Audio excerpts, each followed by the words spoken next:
9 promotions in 3 years. You earned none of them. Each one arrived because the man holding that rank did not come back. The Army has a word for it. Attrition. It sounds like arithmetic. It means a chair is empty and you are the nearest man standing. You enlisted at 18 and could not have found Belgium on a map. 3 years later, you sign orders that decide whether men see morning. This is what happened in between, and the 6 men standing beside you for the parts that mattered. Level 1, private. The bottom of the structure, and the rank where you learn everything promised before you sailed, was decoration over something worse. Your kit comes to 60 pounds once buckled down. Nobody asks whether the weight is manageable. They simply hand you the next thing. Your section of 8 answers to a corporal named Keane, nose broken twice, who taps the parapet with 2 fingers before looking over. You ask why. He says he began sometime in spring and has decided against examining it too closely in case it stops working. The day opens with stand to before first light, the whole section on the step. Watching the ground until sunrise makes an attack impractical. Beside you most mornings is a small private named Pettifer, 19, gap-toothed. With an entirely unjustified confidence, it ends by autumn. He talks constantly about nothing, and within a fortnight you work out the talking is how he manages it, the way Keane taps the parapet. Breakfast is bully beef gone cold 2 miles back, and bread carrying more of the trench than you care to think about. You stop tasting it. Then comes shoring up the forward wall, because the earth slumps inward without pause, and a position left alone stops being a position. Your first wiring party goes out at 11, 40 yards past the parapet, and you learn that when a flare rises, you become a fence post. Nobody fires. The flare burns out. You finish the job with hands that will not stop shaking and mention it to nobody afterward. Keane says freezing is neither bravery nor cowardice, simply the correct answer, and that men who improvise under a flare rarely get a second. Winter comes, and trench foot proves more reliable than anything across the wire. So you change your socks nightly, whether it feels worth it or not. Pettifer develops a cough in January that nobody mentions, and you find yourself listening for it across the trench the way you listen for guns. He recovers. You never tell him you were listening. 8 months in, Keane puts your name forward, and you assume it is competence. Level 2, Lance Corporal. 1 stripe and 4 men. 3 days later, you learn the previous one was hit on a ration party the week before. Nobody mentions it. You work it out because his kit is still hanging on a peg in the dugout and nobody has moved it. Pettifer is one of your 4 and salutes you with a ludicrous flourish that makes you both laugh properly for the first time in weeks. The stripe makes you better at nothing. It makes 4 men wait to be told what to do by somebody who was one of them a fortnight ago. You are given a stretch of wire to maintain nightly and discover that being responsible for a task is nothing like being handed one. One of your 4 takes shrapnel in the forearm on a work party, nothing that will not heal, and you spend the walk back cataloging alternatives. Keane, a sergeant now, says the stripe moves a share of the blame from him onto you, and that this is the entire mechanism of the Army. You start counting your 4 without meaning to, the same automatic way Keane taps the parapet, and notice a month before you admit it. A raid goes out from the next section and returns with 11 of 15. You are not on it. You spend the whole night listening anyway. 2 who did not come back were men you had eaten beside a week earlier. You learn their names properly only after they are gone. 6 months on, the battalion loses 2 corporals in a fortnight and your name comes up. Not because you asked, but because the list was short. You ask once whether anybody else was considered. The sergeant tells you honestly there was not, and that it reflects on you either way. You sew the second chevron on by candlelight, thinking about the corporal whose stripes these are, and you do a deliberately neat job of it. Level 3 Corporal.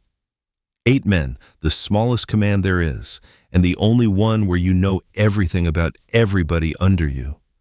You know who still writes home and who stopped, who works after 3 nights without sleep, and who you would send past the wire. Pettifer is still with you, a private over a year now, and somewhere in the last winter the talking stopped, and something steadier replaced it. You lead your first raid, 8 men across broken ground with blackened faces and every strap taped down, and it goes exactly to plan. You are back inside the trench in 9 minutes with all 8, and spend the following hour unable to sit still or use your hands. Your platoon sergeant, a heavy man named Mackerel with a gray mustache, says shaking afterward is correct, and the ones who feel nothing worry him. You lose a man that winter, not to the wire but to fever, the nearest hospital 4 miles back, and the cart not arriving until morning. You write the letter home yourself, because the platoon officer has been in post 9 days and you have already written 2. Pettifer takes it harder than expected and sits apart for 2 days, and you leave him because some grief needs room to sit unattended. Spring brings a larger push, and your section goes over in the following wave, under a barrage that sounds from underneath like the sky tearing into strips. You take the objective. It costs 2 men. 11 days later, you are recommended for a 3rd chevron because both company sergeants are in a clearing station. Mackerel tells you plainly you're promoted because nobody else is left at that level and that hearing it now is better than working it out later. You thank him for saying it. You are 20, promoted 3 times by the mechanism of other men not returning. Level 4 sergeant. 30 men and a platoon officer of 20 who left school 18 months ago and sits above you on paper. Within a week you learn the arrangement runs one way. He gives orders. You make certain they arrive as something the platoon can survive doing. Pettifer is a lance corporal now, and watching him give quiet orders to men younger than you both once were is stranger than expected. You run gas drills obsessively because a badly fitted mask kills as certainly as anything, and you have watched both in 1 week. The alarm goes for real on a still gray April morning, and the drill you have run 40 times becomes the only thing standing between your platoon and disaster. Every man gets his mask on. You count them twice through the eyepieces, the same habit Keene had, and only then notice your own hands. Mackerel's platoon loses 2 men that morning. He does not speak for the rest of the day, and you sit with him that evening without attempting conversation. You are recommended for officer training a fortnight later. You know why. The battalion has lost 11 officers since January, and replacements are not arriving. Battlefield commissions are ordinary by now. The gap between sergeant and officer has stopped being a class distinction and become an arithmetic problem. You almost refuse. The distance between a sergeant and a subaltern feels considerably longer than 3 stripes to 1 pip should. Pettifer tells you flatly to take it, and says the platoon would rather be led by somebody who has carried a sandbag than read about it. You accept. You are sent 40 miles behind the line and sleep in a bed with sheets for the first time in 19 months and cannot manage it. 6 weeks of map reading, written orders, and how to address a mess dinner, none of which anybody at the front has ever needed in your hearing. Level 5, 2nd Lieutenant. You return with 1 plain pip on each shoulder and find the men who called you sergeant last month now go quiet as you pass. The revolver at your hip feels wrong for a month. You catch yourself reaching for a rifle sling that is no longer there twice a day. The company sergeant major is a rigidly upright man named Oldacre, waxed white mustache and brass-topped paste stick, who salutes you with a completely straight face. You know exactly what that salute cost him. He knows you know. Neither of you mentions it once in 14 months. Oldacre runs the company in every way that matters and lets officers believe otherwise. And within a fortnight, your questions are simply requests for the answer. Leading a raid with a pip puts you first up the ladder, which is not tradition or bravery, but simply where the diagram places you. The ground is nothing like the map suggested. Your cutters catch on something the rehearsal never allowed for, and you reach the objective 4 minutes late. The strong point sits 1 traverse further along than briefed, the kind of discrepancy no written order in this army has ever anticipated. You take it anyway, withdraw with 2 lightly wounded and none missing, and get back 9 minutes over time and considerably more relieved than proud. You write the report by candlelight with an unsteady hand, leaving out the 3 seconds where the whole thing balanced on a decision made without thinking. Oldacre reads it over your shoulder, says only that it will do, sir, and you understand that from him this is the top of the available scale. 2 of the 4 officers who came out of the school with you are gone before your 3rd month ends. You have stopped being surprised by that arithmetic. You lead the platoon 11 months, and somewhere in the middle, the whistle everyone imagines an officer carries proves the smallest part of it. Then the company's second in command is invalided out with a chest wound, and you are made lieutenant 9 days later, which you saw coming. Level 6 lieutenant. You become deputy to the company commander, and the post reveals this war runs on ledgers, and somebody has to produce them. Rotas inventories, ration requests, casualty returns. A battalion moves forward mainly because somebody made certain the correct crates reach the correct hands on time. Your company commander is a slight, bespectacled captain named Thirlwell with ink-stained fingers, better at paperwork than anything else, and aware of it. He is frightened of the trench and hides it badly, and you find, to your surprise, that you think no less of him for either fact.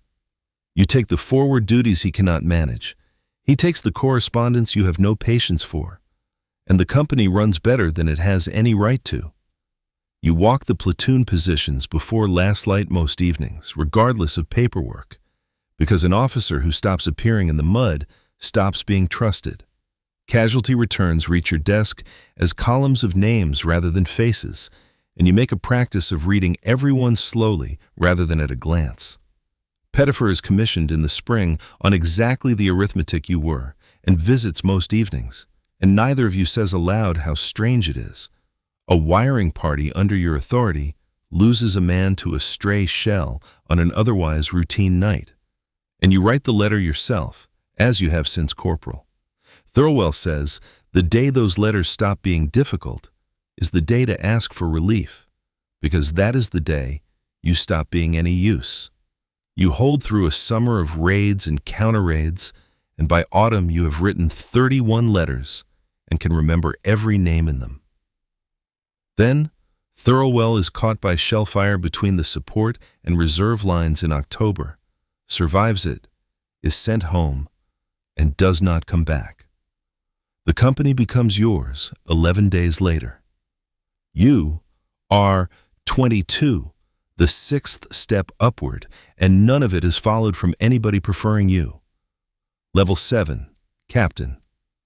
200 men on the establishment table, considerably fewer in the trench, and every one of them now specifically your responsibility. You work from a bunker roofed with salvaged rail sleepers, a hurricane lamp on a nail, and a tin cup of tea you forget about until it goes cold. Oldacre remains company sergeant major, and the working relationship between you becomes the thing your entire command rests on for 14 months. Most difficulties are settled before you hear of them. The ones reaching you are the ones he judged you needed to know, a protection you never asked for. You plan a company raid on a strong point, 4 platoons across 300 yards in darkness, every approach traced mentally before a pencil moves. It succeeds without being clean, and you spend 3 days visiting every wounded man at the aid post because the visit matters as much as the medicine. Pettifer takes a leg wound in the same raid, not gravely, and you sit with him 20 minutes before making yourself move to the next name.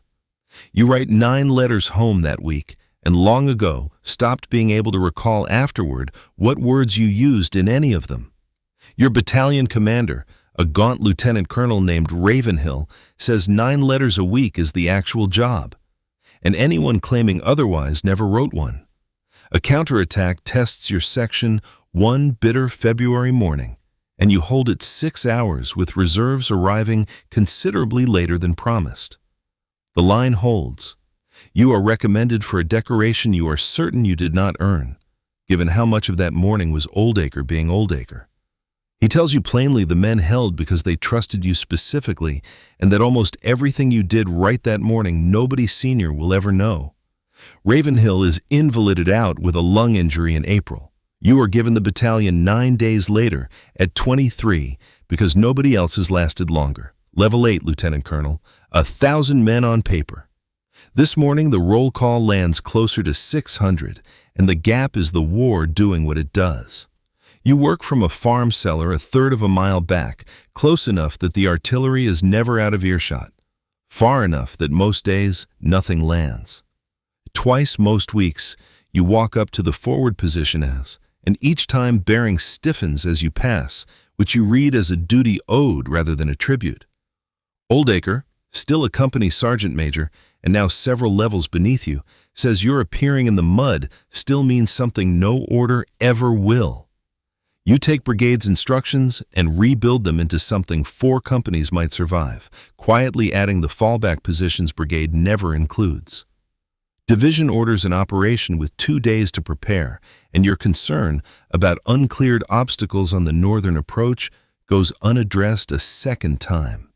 You send the objection up regardless, certain of the reply instructing you to keep to the timetable, and the certainty proves entirely justified. The night before, you visit the forward dressing station yourself and ask the same questions about stretcher routes you have asked since you were a corporal. He answers every one without hesitation and says his post is prepared. You tell him you have no doubt of it, which costs nothing and is what he requires. The operation goes ahead at dawn. It is costly, and this account does not need the specifics for you to understand what that word is doing there. The line holds. That is the sentence, repeated across 3 years, that everything in this story has been about, and it never stops costing what it costs. You are still in command when the guns stop on the 11th of November, and the silence afterward is the most disorienting thing in the entire war. Nobody cheers. A few men sit down where they stand. One starts laughing and cannot stop, and nobody says anything about it. You spend 4 hours doing paperwork because the war ending does not cancel a ration return, and because you do not know what else to do with your hands. You think about Keene, who taught you to freeze under a flare and tap the parapet twice, and who was gone before you ever made sergeant. You think about Pettifer, who talked constantly because that was how he managed, who lost the grin in the second winter, and became the steadiest man you knew.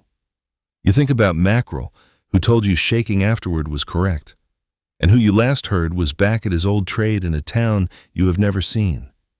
You think about Oldacre, who ran a company for 4 years while letting officers believe they did, and whose first name you never once learned. You think about Thirlwell, frightened of the trench and going in anyway every time, which you have come to understand is a better definition of courage than most. You think about Ravenhill, who told you 9 letters a week was the job, and who died of his lungs 4 years later without getting his breath back. You think most about the men whose names you wrote into letters by candlelight 1 at a time for 3 years, whose faces you can still recall. 8 promotions, not one earned in the way the word usually means. Everyone arrived because the man in that position did not come back. People ask what it was like commanding a battalion at 23. You have never found a way of saying it was not an achievement. It was a vacancy. The line held. That is the only sentence from any of it that has ever felt entirely true, and it belongs to 600 men, not to whoever stood where you did, whoever stood.